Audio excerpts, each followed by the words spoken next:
Vous avez complété ces 2 feuilles d'exercice à la fin du cours de la semaine passée. Ce que je vous propose, c'est qu'on passe en revue ces différentes questions avant d'aborder la suite de ce chapitre. Ici, on est face à 3 outils différents, un arbre de rabotage pour des Go ou raboteuses, une tête à raboter qui sera utilisée soit sur une CNC, soit comme ici avec un roulement sur une toupie pour faire des pièces cintrées. Quand on doit faire une série de pièces cintrées sur la toupie, on ajuste parfaitement un gabarit sur lequel vient se poser une pièce qui a une surdimension de quelques millimètres, environ 5 mm. Sur la toupie, on monte une fraise abattue ou bien une tête à raboter qui a le même diamètre que le roulement qui se trouve en dessous. Du coup, le gabarit appuie contre le roulement et tout ce qui dépasse du gabarit est fraisé par l'outil.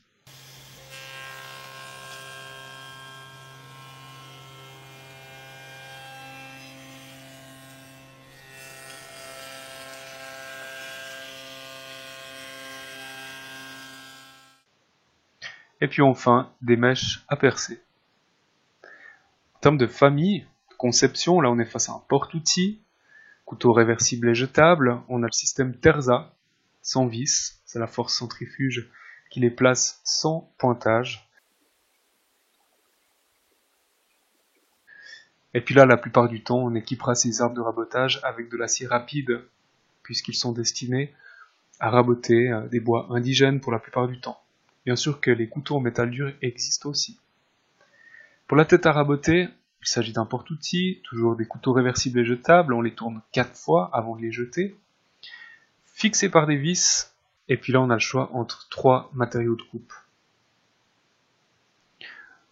Les outils monoblocs pour ces 2 mèches à percer.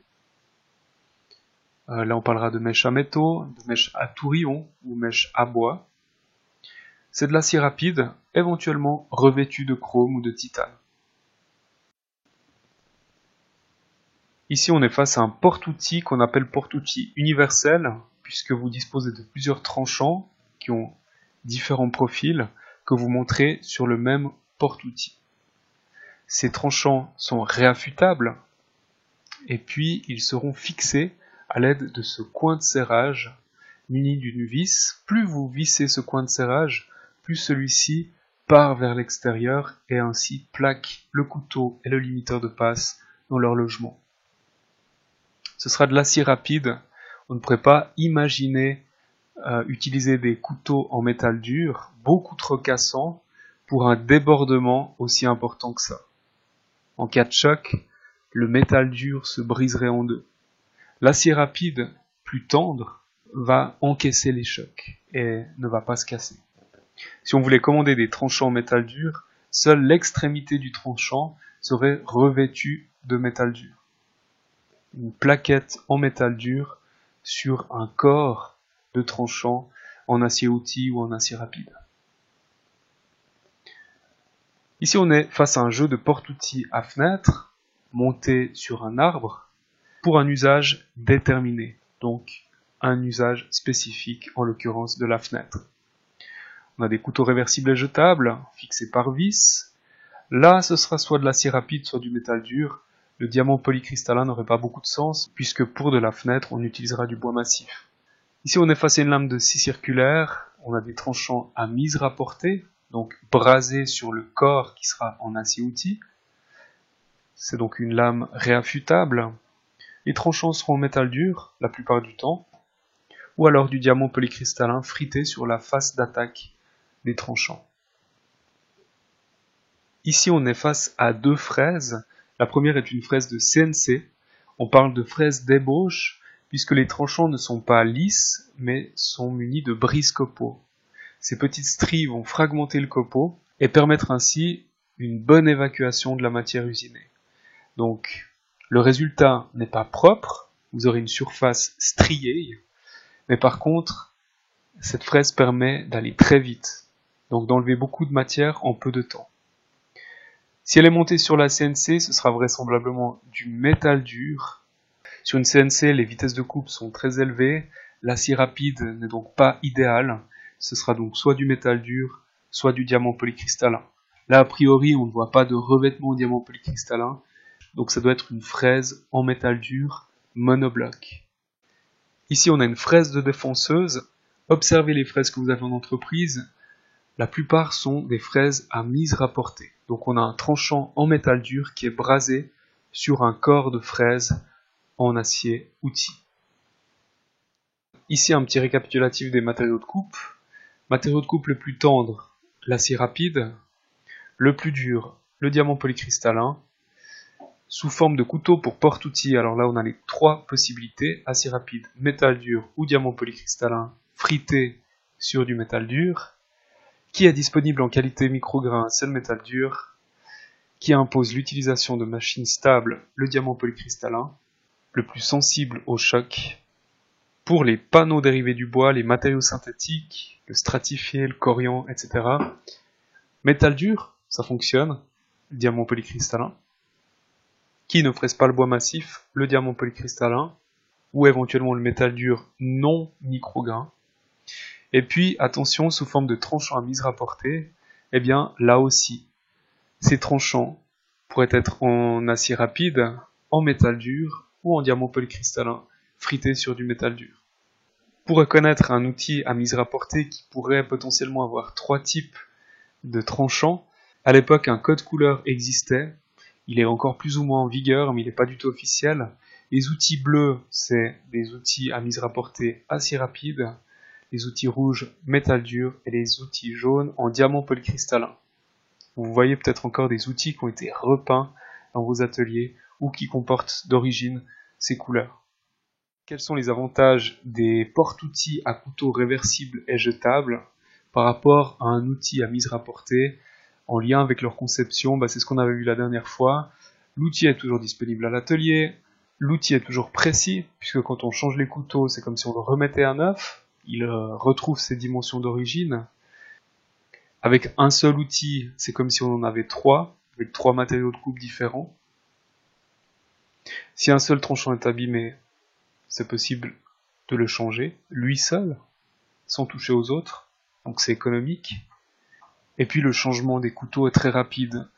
Là c'est une simple vis, et ici pour le système Terza c'est encore plus rapide, puisqu'il n'y a même aucune vis à serrer. On n'a pas besoin d'un gabarit comme c'était le cas pour les arbres de raboteuse avec des couteaux réaffûtables. Donc que des avantages. Mais attention aux plaquettes réversibles et jetables, il y a un risque de brisure, de micro-fissure, donc posez toujours l'outil sur une surface tendre, bien nettoyer les logements, utilisez une clé dynamométrique. Dans les trois cas, si on ne respecte pas ces trois points, on a un risque de micro-fissure qui ne se voit pas, mais au moindre choc, pendant l'usinage, les plaquettes éclatent.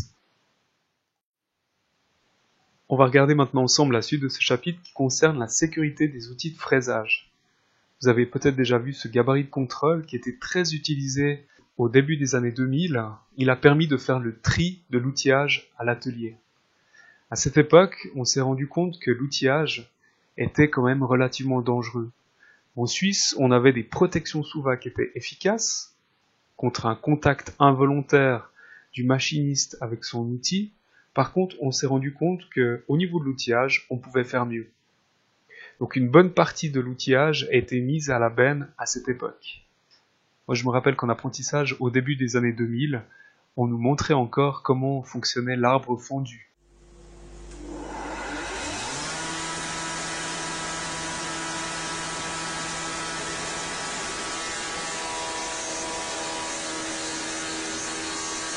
On est d'accord que cette vidéo n'est pas un exemple à suivre, elle est juste le témoin d'une autre époque que j'espère révolue. Si on s'approche de la bête,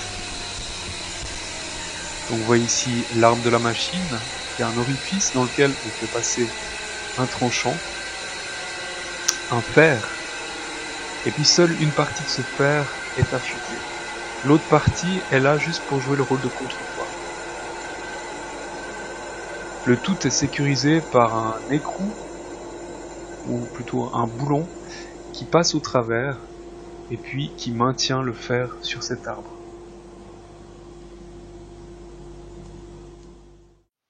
Donc un système très simple qui permettait une grande autonomie à l'atelier puisque l'affûtage ou même la taille des fers pouvait se faire à l'atelier avec une simple meule, mais par contre un grand danger, puisque quand vous avez autant de matière qui sort de l'arbre, eh bien c'est tout ça de doigts que cet outil pourra prendre au passage dans le cas où une main passerait dans l'outil en rotation.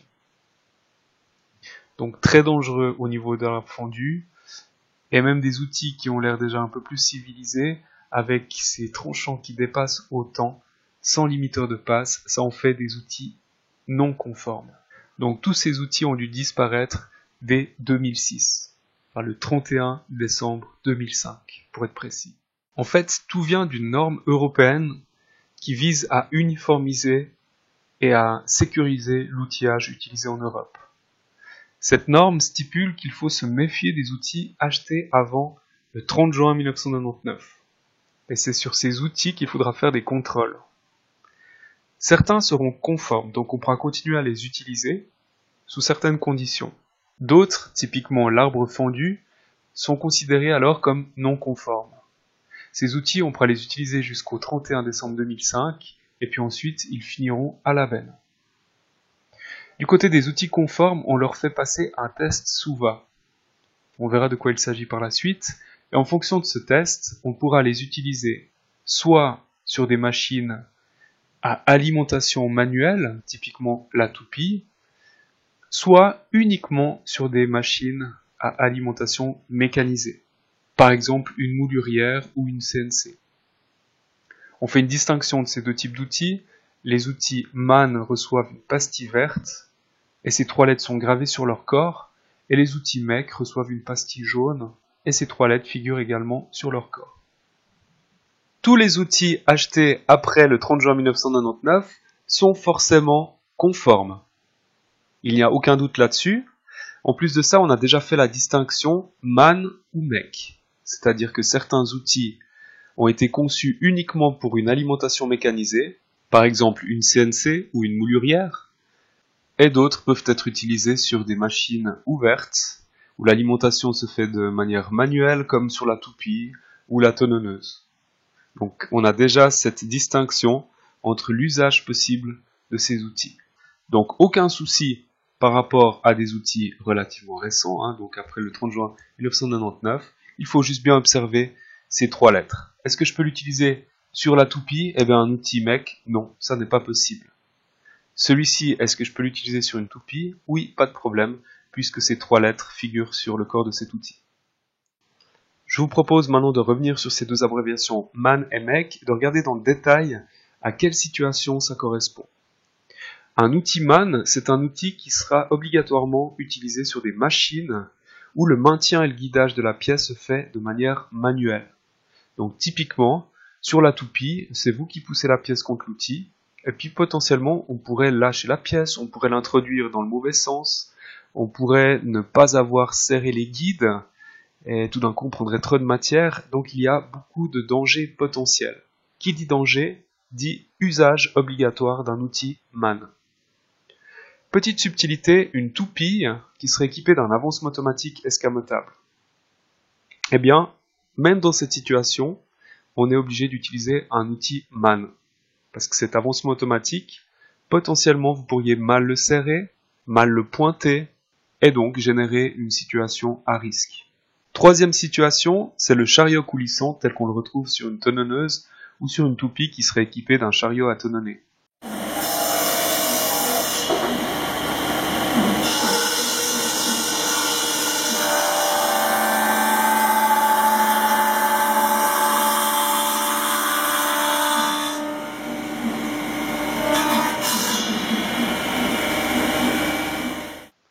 Sur un chariot coulissant, vous posez votre pièce et vous la serrez à l'aide d'un système mécanique ou parfois pneumatique. Potentiellement, vous pourriez mal serrer cette pièce. Et imaginez une pièce mal serrée qui entre en contact avec ces énormes outils à tonnonner, on n'imagine même pas les dégâts que ça pourrait faire. Donc là aussi, potentiellement une situation à risque, donc une nouvelle fois, l'usage d'un outil MAN est obligatoire. En fait, un outil MAN, par sa conception particulière, qu'on va voir par la suite, génère des rejets de pièces beaucoup moins violents qu'un outil MEC. Imaginez, vous faites un usinage arrêté, vous avez eu le malheur de choisir un outil mec, vous avez de la peine à gérer l'arrêt d'usinage, vous passez subitement en usinage en concordance, et là tout d'un coup c'est le rejet de pièces. Avec un outil mec, votre pièce va être rejetée à 160 km/h à travers l'atelier. Et si un collègue passe par là, il se la prend dans le bide, et bonjour les dégâts. En plus de ça, votre main risque de suivre la trajectoire de la pièce et d'avoir un contact avec un outil très dangereux. Un outil man peut aussi générer des rejets de pièces, on est d'accord, mais les rejets seront beaucoup moins violents.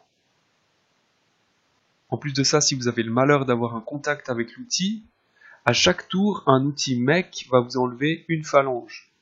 Un outil man, en revanche, avec son limiteur de passe, va enlever des tranches de salami. Alors bon, le problème c'est qu'un outil fait 6000 tours par minute, donc ça fait vite beaucoup de tranches de salami qui sont enlevées sur vos doigts.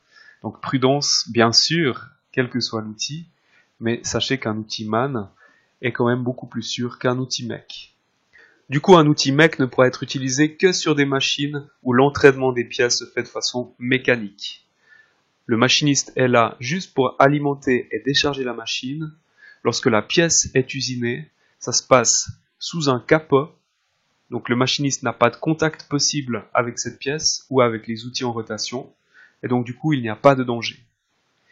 Mettre un outil mec sur une toupie, c'est prendre un énorme risque. Et le risque, on l'a vu tout à l'heure, c'est qu'en cas de contact avec ce genre d'outil, eh bien c'est la perte assurée de phalanges, et c'est des rejets de pièces très violents. Donc un outil mec uniquement sur des machines où l'ouvrier n'a aucun contact possible avec la pièce pendant qu'elle est usinée. Donc la moulurière, et puis peut-être plus proche de notre pratique, la CNC. Pour illustrer ces deux situations, quelques images. Une toupie où l'on pousse manuellement une pièce, alors forcément qu'on utilisera un outil man. Une toupie avec un avancement automatique qui potentiellement pourrait être mal serré, mal pointé en hauteur, mal orienté, eh bien là aussi, outil man. Une tenonneuse où la pièce est posée sur le chariot, potentiellement la pièce est mal serrée, outil man. 3 situations dangereuses. Donc, utilisation obligatoire d'outils qui, par leur conception, limitent le risque. Alors, de quelle conception parle-t-on? Pour obtenir ces 3 lettres de noblesse, un outil doit répondre à certains critères. Le premier, c'est un critère visuel. L'outil doit être de forme généralement ronde, une forme fermée, où les tranchants ne dépassent pas, comme c'est le cas ici. Le deuxième critère, c'est le débordement du tranchant par rapport au limiteur de passe. En général, c'est le corps de l'outil qui fait office de limiteur de passe. Alors, quelle est la tolérance pour les anciens outils? Donc, les outils avant 1999, cette tolérance est de 3 mm.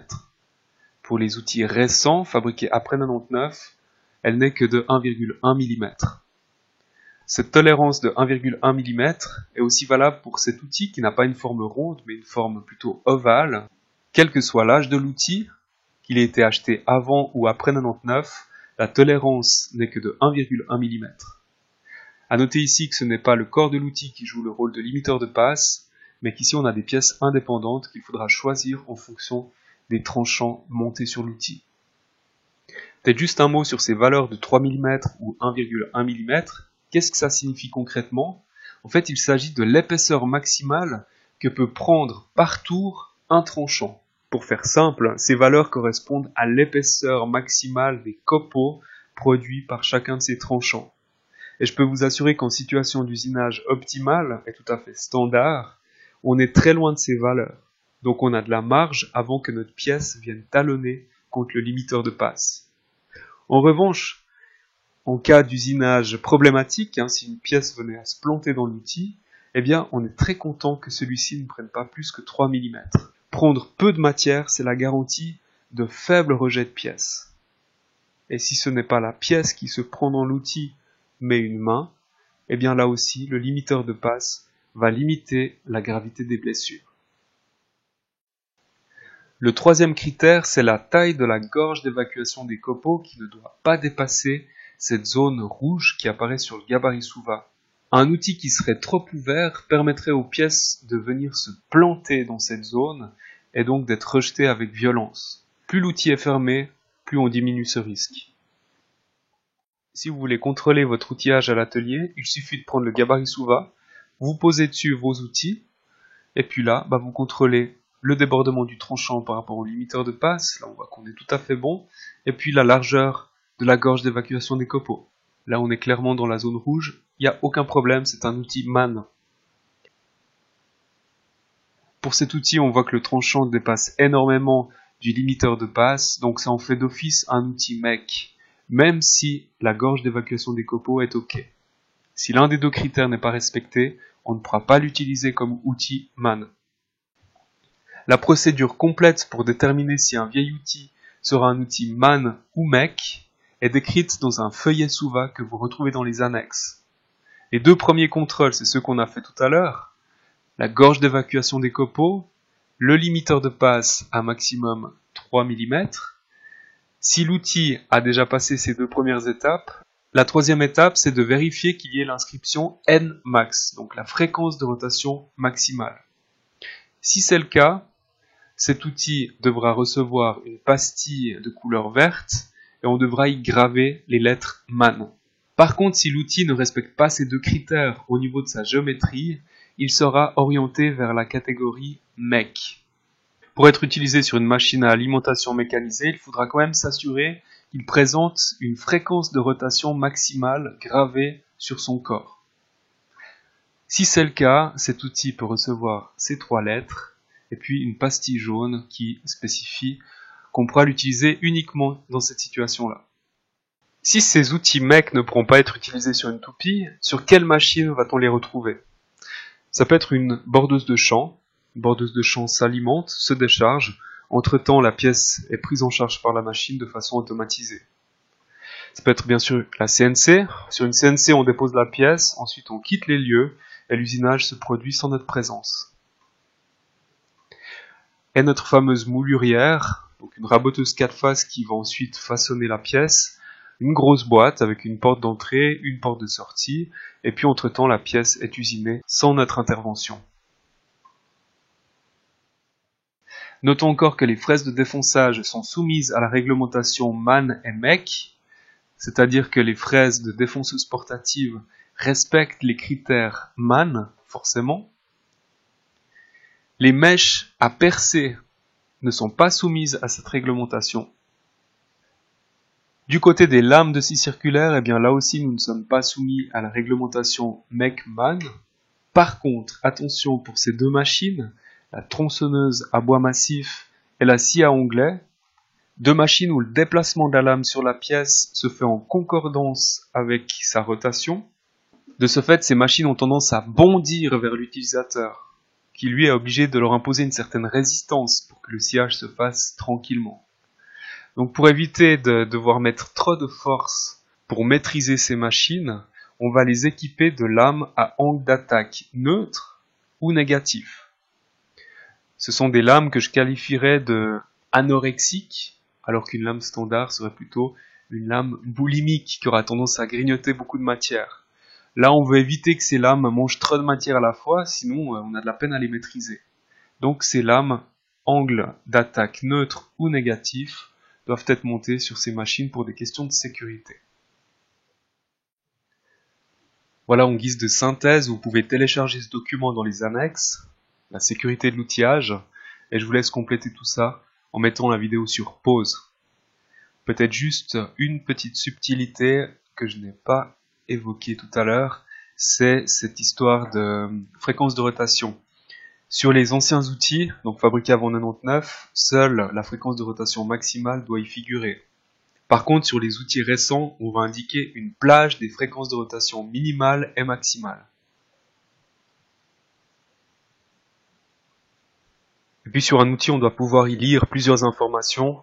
Le nom du fabricant, donc la marque, le type d'alimentation, MEC ou MAN, les dimensions de l'outil, là par exemple 150 c'est le diamètre total, 5 à 9,5 vu que c'est un raineur qui est extensible en y mettant des bagues d'écartement, c'est l'épaisseur de la rainure qui est réglable de 5 à 9,5, et puis 30 c'est ce qu'on appelle l'alésage, c'est ce perçage au centre de l'outil. Là on voit la fameuse plage des fréquences de rotation, min, max, et puis enfin un code qui pour nous n'a pas beaucoup de sens, mais c'est vrai que si on appelle le fabricant, il pourra nous retrouver l'année de fabrication, certaines données techniques de l'outil. À la fin du résumé, vous retrouvez un petit récap sur les lames de scie circulaires, et puis un petit rappel sur les risques de micro-fissures au niveau des tranchants réversibles et jetables en métal dur. Pour clore ce sous-chapitre sur la sécurité, on va voir maintenant un dernier outil qui n'est vraiment pas un exemple en matière de sécurité. Je veux parler du porte-outil universel, mais ancienne génération. On a vu précédemment que le porte-outil universel comportait 2 tranchants et puis 2 limiteurs de passe. Eh bien, celui-là ne comporte qu'un tranchant. L'autre tranchant qui est présent fait office simplement de contrepoids pour équilibrer l'outil, donc il n'aura pas de contact avec la pièce. Et puis vous remarquez qu'il n'y a aucun limiteur de passe. Donc on a un tranchant qui peut dépasser de plusieurs centimètres par rapport au corps de l'outil. Donc on est tout sauf compatible avec le gabarit Suva qu'on a vu tout à l'heure. Et pourtant, ce porte-outil ancienne génération est toujours utilisé.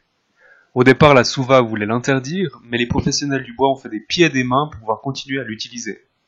Alors pourquoi est-il si pratique que ça? En fait, c'est le même principe que l'arbre fondu. Il est possible d'acheter des fers bruts et de les tailler soi-même. Donc plutôt que d'acheter un jeu de tranchants avec leur limiteur de passe qui va coûter la peau des fesses, tout ça pour façonner quelques mètres linéaires d'une moulure qu'on fera sans doute plus jamais tellement qu'elle est bizarre, alors autant commander un fer très bon marché qu'on pourra en plus de ça tailler nous-mêmes sur notre touret à meuler à l'atelier, une solution donc très économique et très flexible par rapport aux solutions modernes des fabricants d'outils. Bien que cet outil aurait dû clairement être interdit dès le 31 décembre 2005, eh bien, contre toute attente, la Suva l'a autorisé. Mais attention, faut pas rigoler non plus, il y a certaines exigences à respecter. La première, c'est pas compliqué, on doit simplement voir une marque et puis une fréquence de rotation maximale gravée sur l'outil. La deuxième concerne les tranchants. Ces tranchants doivent être percés, ainsi lorsqu'on les fixe, un petit ergot passe à travers le tranchant, et en cas de desserrage, ces tranchants restent en place, retenus par cet ergot. Donc c'est une question de sécurité. La troisième exigence concerne la taille des tranchants. Les couteaux ne peuvent pas être trop grands, ils ne peuvent pas trop dépasser du porte-outil, ni dans le sens radial, ni dans le sens axial. Vous avez même ici un petit tableau que vous retrouvez dans les annexes, des dépassements possibles en fonction de l'épaisseur de ces tranchants. L'utilisation de cet outil n'est autorisée que sur des machines à alimentation manuelle, c'est-à-dire que vous pouvez le monter sur une toupille, mais en aucun cas sur une CNC. Si vous faites du moulurage discontinu, donc un usinage arrêté, une butée doit être mise en place. Donc finalement, comme avec n'importe quel outil, la butée anti-recul est obligatoire. Guide la pièce vers l'outil. Elle doit toucher le guide à l'avant et la butée anti-rejet à l'arrière. Du côté du domaine d'application de ce porte-outil, il y a encore une subtilité. On l'autorise uniquement pour usiner des pièces uniques, pour faire des travaux de réparation, de réplique, de restauration. Donc c'est vraiment l'outil par excellence du petit artisan restaurateur. En aucun cas on est autorisé à entreprendre une production de série avec cet outil. On l'utilisera uniquement pour un fraisage en opposition, donc pas de fraisage en avalant. Beaucoup trop dangereux, avec tout ce qui ressort ici, le rejet de pièces est assuré. Et puis enfin, par rapport à l'utilisateur, on va confier cet outil à un spécialiste ayant fait un apprentissage et disposant d'expérience dans le travail mécanique du bois. Donc théoriquement aujourd'hui, vu que vous êtes en formation, vous n'êtes pas autorisé à utiliser cet outil. Voilà, aujourd'hui encore beaucoup de théorie, on frise les 30 minutes, j'espère que vous avez pris plein de café et puis que vous êtes encore en forme. Maintenant il est temps de passer à l'action par un petit challenge KAOUT, c'est donc le challenge outillage partie 2, vous trouvez le lien dans le descriptif de la vidéo. Et puis après ça, je vous propose de passer à du papier, là aussi vous pouvez l'imprimer dans les annexes. C'est un exercice cette fois-ci écrit sur ce qu'on a vu un petit peu la dernière fois et puis surtout aujourd'hui. Donc courage, tenez bon et surtout bon travail à chacune et chacun.